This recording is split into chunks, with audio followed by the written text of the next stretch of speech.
Ya paling sialnya kalau abis landing dapat hollow transit yang angker. Waktu itu aku bener digangguin abis-abisan sampai lemes banget. Kalau di dalam pesawat sih beberapa kali juga diliatin, tapi nggak separah di hotel itu, Mas.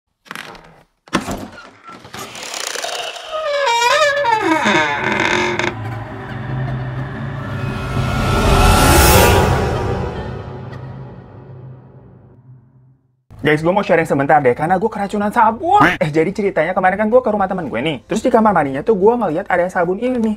Kayak batangan gitu, oren-oren apaan ya? Nah, ternyata ini tuh sabun Linka, gengs. Yang katanya tuh ampuh banget buat mencerahkan kulit. Dan meratakan warna, pokoknya bikin glowing lah. Soalnya namanya ini juga Glutaglow. Jadi kan ini bentuknya bar gini ya. Tapi ini tuh nggak gampang lumer, gengs, kalau kena air. Pokoknya awet banget nih segini. Nah, buat kalian pecinta sabun batangan, karena mungkin kalau liquid tuh suka ngerasa efek afternya tuh kayak apa ya, agak masih licin-licin gitu kan. Nah, cobain ini deh. Soalnya ini emang bisa dipakai buat muka dan satu badan. Dan ini tuh produk lokal satu-satunya buat sabun pencerah kulit ya, yang punya bahan-bahan aktif. Kayak ada niacinamide, glutathione, kojic acid, berberry leaf extract, dan masih banyak lagi. Nah, kalau habis cuci muka nih pakai sabun kayak gini nih, bener-bener deh muka kerasa kayak halus, kulitnya juga kenyal, keset gitu, enak, gengs. Nah, lagi-lagi buat pecinta sabun batangan, ini worth to buy banget. Harganya juga cuma 49.000, murah meriah udah dapat ukuran 100 gram kayak gini, gengs. Dan produk-produk Linka ini selain sabun juga punya banyak varian lainnya. Langsung aja deh kalian cek Shopee mereka, atau follow TikToknya kalau mau dapat info-info diskonan. Pokoknya semuanya kayak biasa. Ada link di bawah, tinggal dicek aja.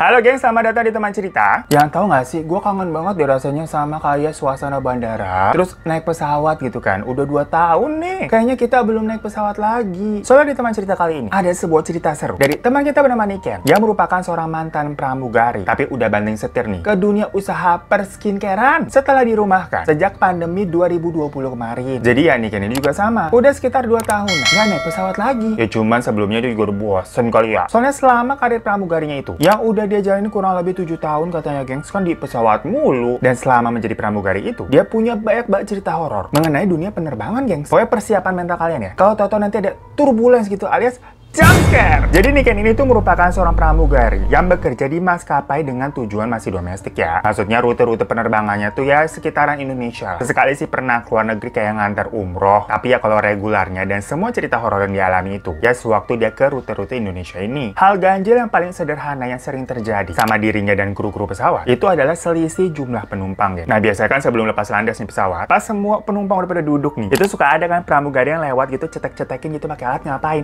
Dia tuh hitung jumlah penumpang. Biasanya petugas di darat itu akan konfirmasi dulu ke petugas kabin di dalam pesawat. Misalnya kayak ngasih info, penumpangnya yang tadi naik 130 orang ya. Nah tapi anehnya pas dihitung sama kru pesawat nih, pas udah pada sampai pada duduk, kok ada 131? Berarti kan selisih kelebihan 1 orang nih. Nah kalau ada kelebihan seperti itu, atau misalkan ada kurang gitu, mau 1 atau 2 orang, akan dihitung lagi. Karena hitungannya nggak boleh salah, harus pas. Tapi udah di cross check nih sampai 2 kali, tetap aja hitungannya kok tetap 131 orang ya, kelebihan 1. Akhirnya Niken minta tolong sama temennya buat bantu ulangin lagi deh. Kali dia ngisi war apa gimana gitu matanya. Tapi temennya pas ngitung juga sama, 131. Karena ada perbedaan angka tersebut, petugas darat akhirnya naik ke pesawat. Tapi pas dihitung sama petugas daratnya, jumlahnya 130, gengs. Jadi total ada 1 orang tadi tuh yang hilang nggak tahu kemana, aneh bang. Cuman hal-hal kayak gitu kan semacam apa ya, kayak nambahin kerjaan gitu. Ya tapi nggak terlalu horor juga sih kalau cerita-ceritanya masih seperti itu. Soalnya tetap aja kalau situasinya kayak gitu ada semacam human error, atau mungkin alat yang error jadi salah hitung. Nah walaupun udah berkali-kali sampai ngeceknya, pernah juga nih ceritanya, Niken kedapatan shift flight yang paling pagi dengan tujuan Jakarta Solo. Nah waktu itu jadwal take off pesawatnya tuh jam 5 pagi kan. Yang berarti Niken sama kru yang lainnya harus udah standby datang lebih pagi lagi dong. Nah pas Niken lagi jaret koper nih menuju pesawat, di situ ada terlihat petugas yang lagi sibuk kayak masukin peti ke dalam bagasi pesawat, gengs. Nah biasanya kalau barang-barang kayak peti yang ukurannya besar-besar, itu emang dimasukin duluan jauh sebelum barang-barang penumpang lainnya masuk ke dalam bagasi. Dan udah dipastiin juga dari bentuk petinya itu berarti jenazah. Niken takut sih juga enggak, karena kan itu bukan pertama kalinya pesawatnya itu membawa jenazah. Lagi pula kan ini penerbangan pagi, yang mana matahari juga bakalan nongol gitu lah. Jadi slow aja udah, ditambah lagi dia juga nggak sendirian. Walaupun penerbangan pada pagi itu tidak terlalu ramai penumpang. Pokoknya Niken ingat, pada saat itu nih ada satu keluarga yang terdiri dari bapak, ibu, sama anak balita mereka sekitar umur 5 tahunan cewek gitu. Nah keluarga ini duduk di bagian tengah pesawat. Waktu pesawat udah siap jalan, Niken ke bagian memperagakan safety briefing gitu kan. Yang kayak penggunaan seat belt, pemakaian pelampu, yang kayak gitu-gitu loh, gengs. Kita kan suka banget ngeliatinnya ya. Nah tepat di sampingnya, itu ada keluarga tadi tuh yang sama sama si balita itu. Sambil terus memperagakan panduan keselamatannya tuh sesekali nih si Niken itu ngelirik tuh ke anak tadi. Karena dia ngelihat mukanya kok pucet banget gitu, kayak kedinginan. Mungkin juga masih pagi ya. Makanya sama Niken inisiatif AC di bagian atas tuh dimatiin. Dan karena itu sang anak kayak tersenyum sama dia gitu. Rama ini bukan anak kecil yang kayak annoying gitu ya. Nah waktu pesawat udah di atas dan lampu tanda seatbeltnya udah mati, Niken nih melihat si ibu ini akhirnya jalan ke belakang gitu kayak mau ke toilet. Diikutin sama anaknya di belakang. Nah anehnya di sini biasanya sih kalau ibu-ibu bawa anak, itu posisi anaknya kalau nggak digendong kan ini masih kecil ya, atau di depan gitu biar anaknya nggak nyusul kelihatan mata ibunya. Tapi ini kok anaknya jalannya tuh di belakang si ibunya. Sampai Niken kayak ngebatin gitu. Itu si ibu nggak bener banget sih jagain anaknya begitu. Tapi ya udah lah ya, nggak mau julid-julid banget gitu, masih pagi soalnya.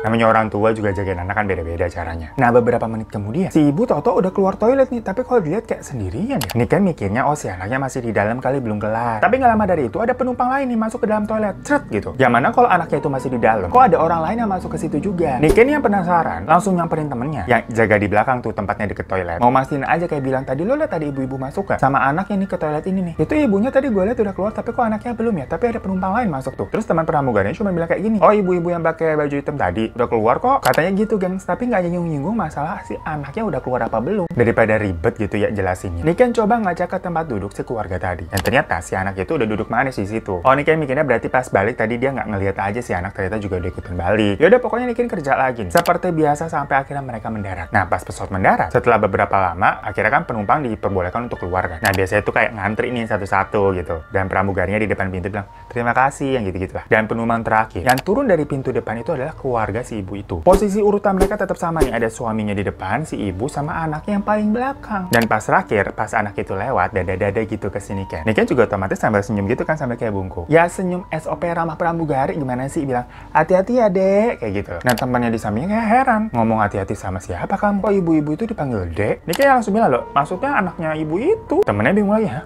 Anaknya mana sih? Pas mereka kayak ngelongok lagi tuh ngeliat mereka yang udah ada di bawah lagi nunggu shuttle bis. Di situ nggak ada anak kecil sama sekali, geng. Gimana sih ibu-ibu baju hitam tadi cuma ya berdua doang sama suaminya. Niken di situ cukup kebingungan. Sampai akhirnya dia kaget banget pas ngeliat foto mengenai jenazah yang mereka bawa. Itu ya fotonya si anak tadi. Jadi suami istri itu lagi bawa pulang jenazah anaknya buat dikuburkan. Langsung dia merinding sumpah, geng. Niken langsung cerita ke pilot sama teman-temannya sesama penerbangan tuh. Kalau tadi si anak ada di dalam pesawat selama penerbangan, tapi nggak ada satupun orang ngeliat. Gengs. Nah dari kejadian tersebut kalau dipikir-pikir lagi jatuhnya masih bisa dibilang untung kali ya, soalnya dilihatinnya sosok yang masih bagus gitu, anak kecil nggak serem, baik lagi malah. Tapi lain ceritanya waktu si Niken ini lagi tugas ke Kalimantan dan kedapetan nginep di hotel yang cukup tua gitu lagi hotelnya. Nah seperti biasa kalau pramugari itu kan kayak satu kamar berdua tuh yang twin bed. Nah Niken nih sekamar sama teman pramugarinya bernama Nabila. Karena capek mereka langsung rebahan tuh pas sampai sambil ngobrol-ngobrol gitulah biasa cewek-cewek tuh sambil ketawa-ketawa. Tapi tahu-tahu kopernya Nabila itu jatuh sendiri kayak bruk gitu kan, kopernya berdiri di lantai tuh. Tahu-tahu jatuh kayak keberatan. Tapi nggak biasa begitu, padahal harusnya kopernya tuh stay di bagus. Niken sama Bila langsung kayak lihat-lihatan dong. Terus si Bila bilang, kayaknya kita disuruh istirahat cepet deh biar besok gak telat. Yaudah akhirnya mereka langsung cepet-cepet bersih-bersih. Terus siap-siap buat tidur. Pas lagi udah enak-enak tidur nih, Niken kayak ngerasa kasurnya kok kayak goyang-goyang ya. Sambil kayak setengah sadar nih buka mata gitu. Dia ngiranya ini mimpi apa gempa ya jangan-jangan ya. Tapi pas dia ngeliat kasur di sebelahnya si Bila tuh kayak nggak goyang, terus ngeliat lampu semuanya nggak ada yang goyang. Si Bila juga masih tidur nyenyak, tapi kasurnya dia bener-bener kerasa goyang banget gitu, kenceng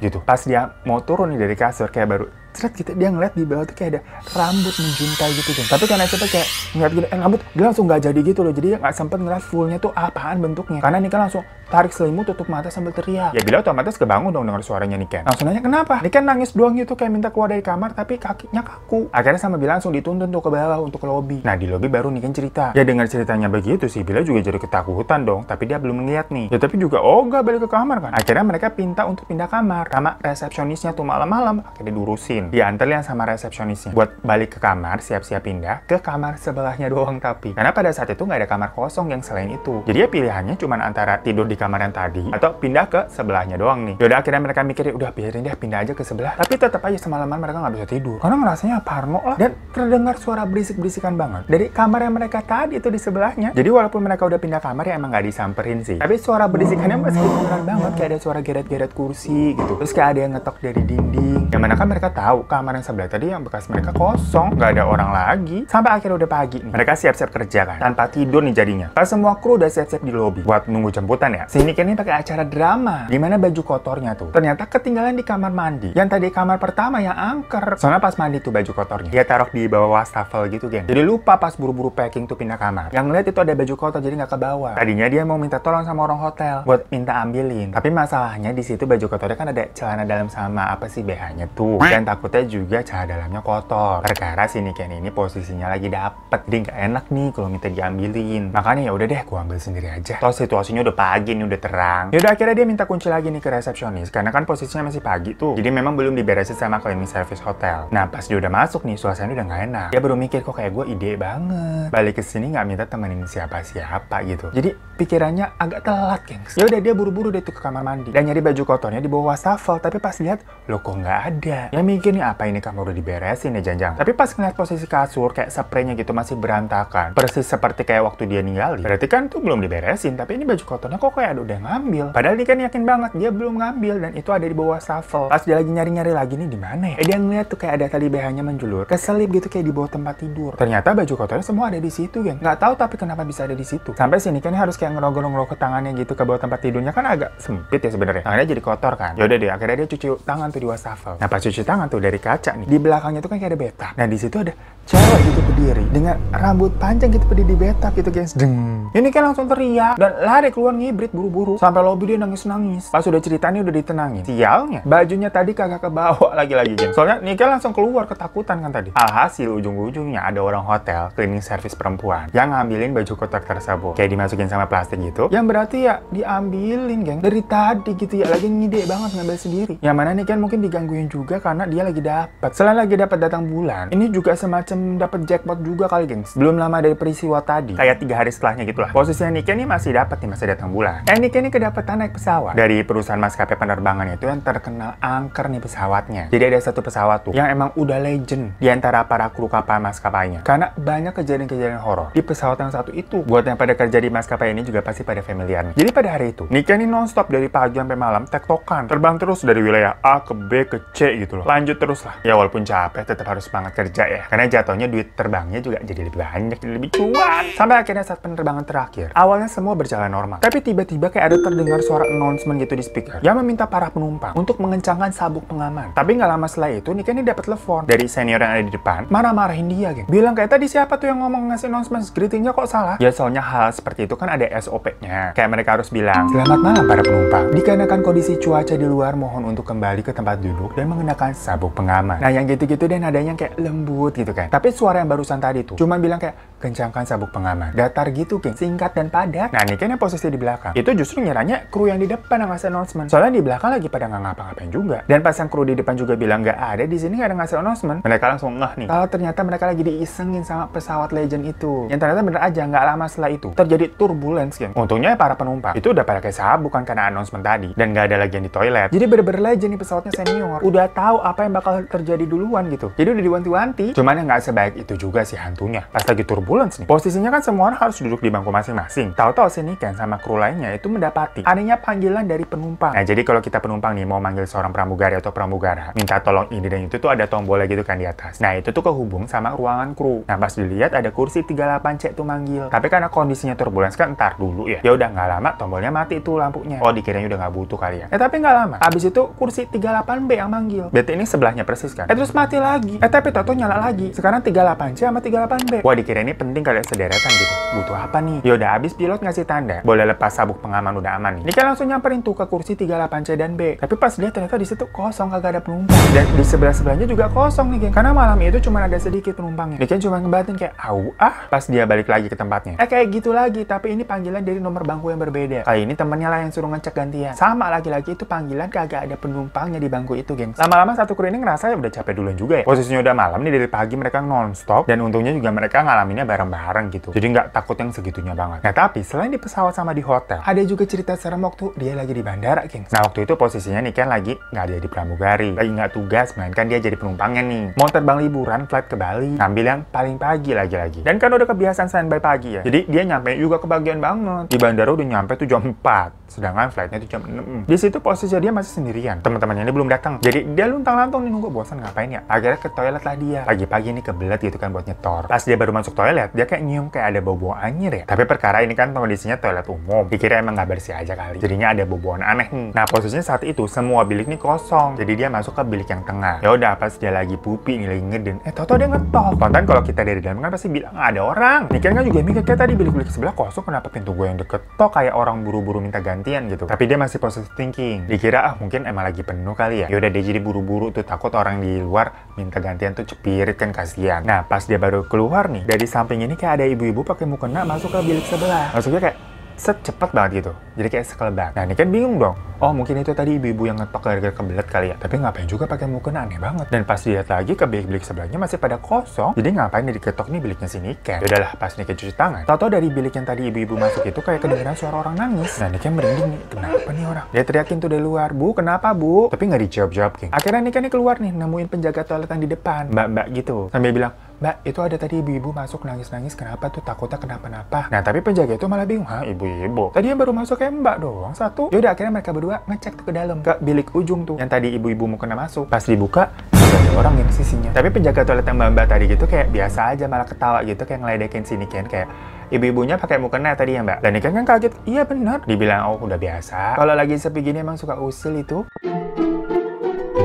So itu tadi cerita pengalaman Niken yang merupakan seorang mantan pramugari yang kalau kata dia sih, teman-teman pramugari seprofesi lainnya tuh malah pada punya banyak cerita-cerita lebih serem-serem. Atau di sini mungkin ada pramugari-pramugara yang pernah mengalami cerita-cerita horor juga di penerbangan, boleh share-share di komen bawah ya. Ya untung aja yang penting selama penerbangan mas selamat gitu. Oke, thank you semuanya udah nonton. Kalian kalau punya pengalaman horor juga boleh kirim ceritanya ke email di bawah ini. Pokoknya semoga kita selalu dilindungi lah, nggak ngelihat hal-hal yang aneh-aneh aja, cukup denger aja gitu, kagak usah ngelihat ya. Terima kasih.